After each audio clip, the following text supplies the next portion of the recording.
बैठल रही। उनकर सैया जी घूम के अइले। अब बोलत हमें का हो, का बात बा, बड़ा उदास बैठल बाड़ू। तब बता पूछे ले कैसे?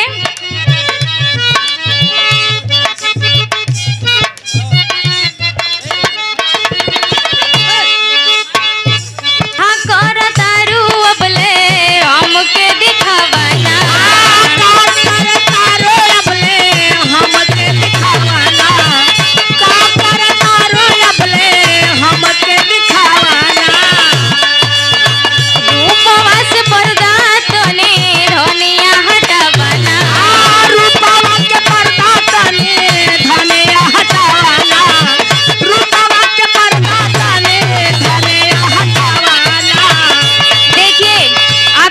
गुड्डू भैया।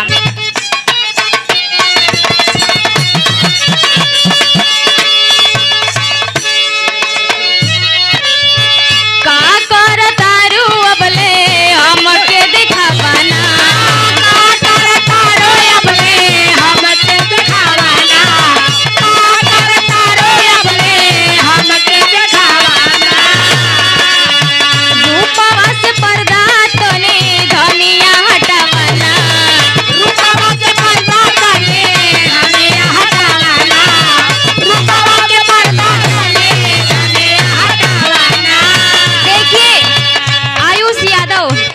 के चाचा जी का कर तारू अबले हमके दिखावाना, का कर तारू अबले हमके दिखावाना, का कर तारू अबले हमके दिखावाना।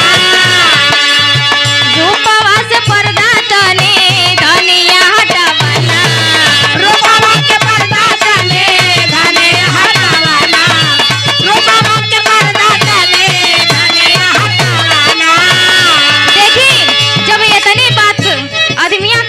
सुन लो तो कहे ले कैसे?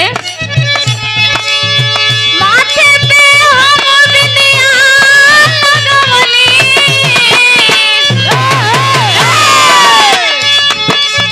माथे पे हम बिंदिया लगवली, लिहनी बाल सवारी,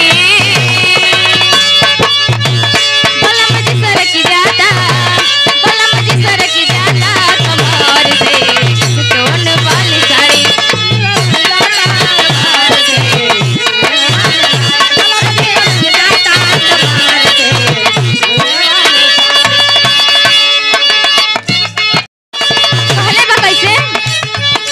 रच रच मेहंदी लगवनी हो, सुर हो सिंगार सजवनी हो।